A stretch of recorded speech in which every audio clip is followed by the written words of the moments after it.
Let's call a spade a spade. Rodrygo has had an absolute shocker of a season.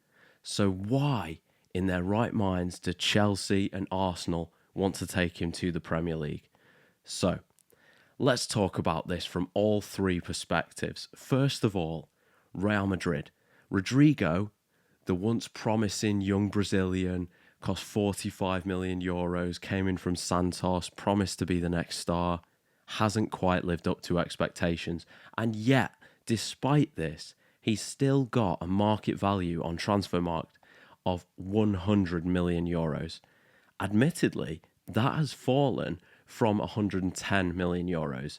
So even they are starting to realize that you can't quite maintain that level of value after the season that he's put in.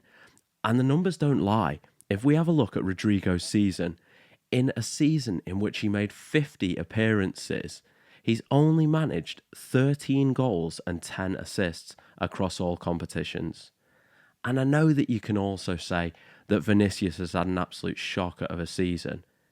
But the truth is that in the cold light of day, when we're comparing the two of them, who are Real Madrid more likely to keep? Who is the asset who could have potentially already won a Ballon d'Or had it not been for some slightly suspect judging? It's Vinicius.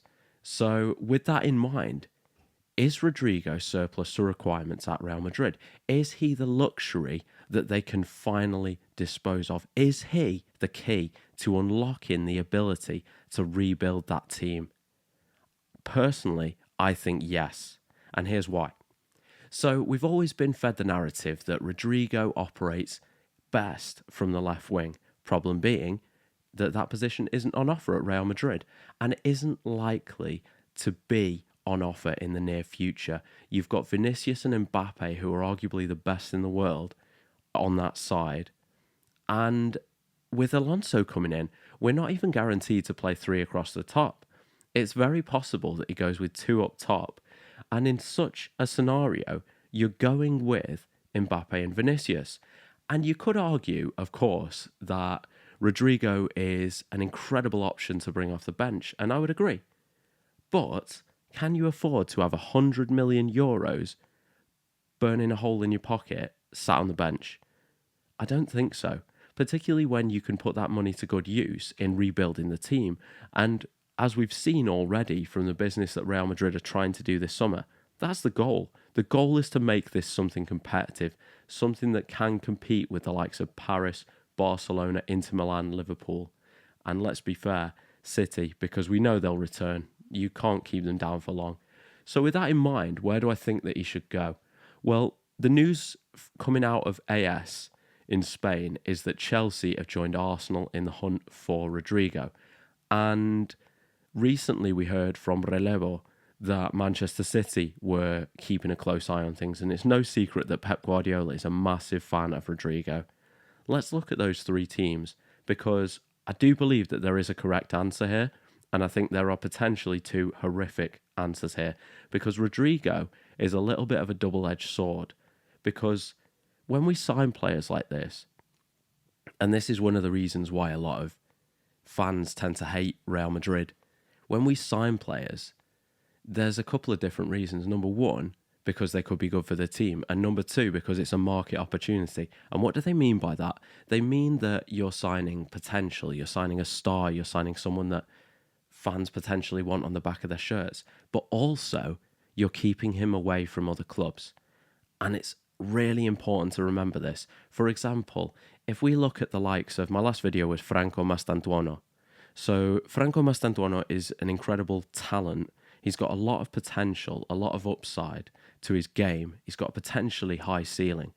And there's no surprise that the likes of Paris, the likes of Barca, the likes of Madrid are monitoring the situation.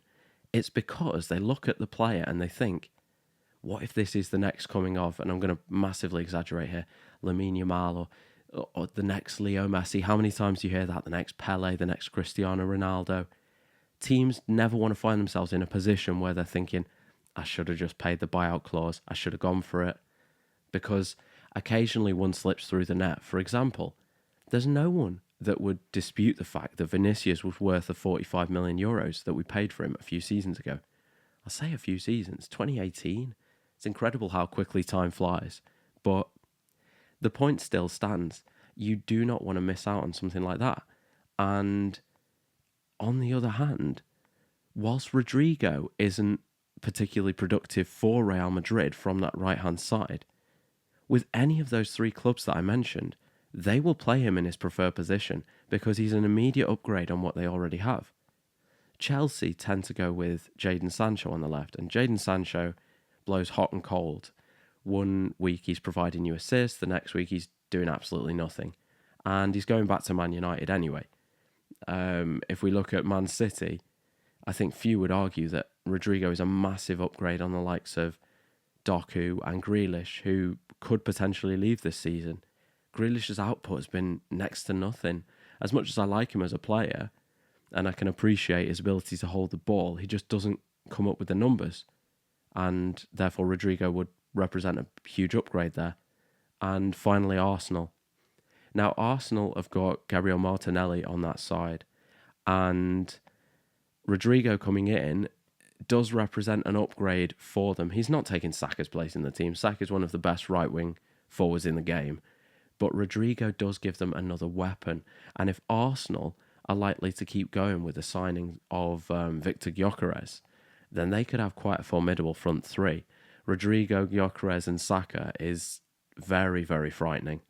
Now, Chelsea, as reports suggest, are in for Liam Delap, which means that they are also looking for a centre-forward, but they are looking to take advantage on the wings as well. And remember that they will be playing Champions League football next season. So a player of the likes of Rodrygo is a huge statement signing, as indeed the report from AS suggests. So, in my opinion, there's only one correct answer. If Chelsea come in for him, and if he wants to go to Chelsea, send him to Chelsea. These could be famous last words, but I think a bit about it from a tactical point of view, and I think about the fact that if you want to win the Champions League, you have to beat the best sides. And as much as everyone likes to hate on Arsenal, Arsenal have demonstrated this season that they cannot be ignored. They comfortably beat Real Madrid home and away this season. And do you really want to strengthen them further? I don't think so.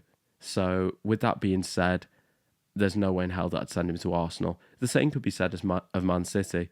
I know that we beat them this season, but they're a sleeping giant. And it pains me to say that because they are capable of dropping 200 million in a transfer window and changing the game. They can be right back up there challenging for the Premier League.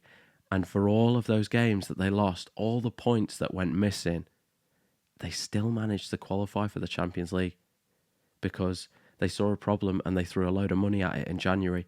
And it did improve things slightly. The likes of Omar Mamouche coming in there and having instant impact. So, yeah, I think that when we talk about a player like Rodrygo, we've got someone who is potentially very good, could even become better. He could reach those heights, and Real Madrid may well end up regretting this move. However, the logical decision is to transfer him, take the money and reinvest it in the team, as we do need to. The right back, the left back, the centre back and the centre mid. That's what we need. We know that we need those positions in order to improve and become a cohesive unit that operates under Xabi Alonso. But we also need to make sure that we don't send him to a shark, someone who could come back to haunt us. What do you think? Do you think that Rodrygo is worth keeping? Do you think that the rhetoric is all wrong? Do you think that we need to adapt his position? Do you think that he would flourish under a system where he's under the orders of Xabi Alonso? Or do you think that the time has come that we need to take the money, send him on to another team and reinvest that money in someone new? Let me know your thoughts in the comments section down below. I do enjoy reading your comments and I do try to reply to all. If you did enjoy this video, please consider subscribing to the channel. Take care.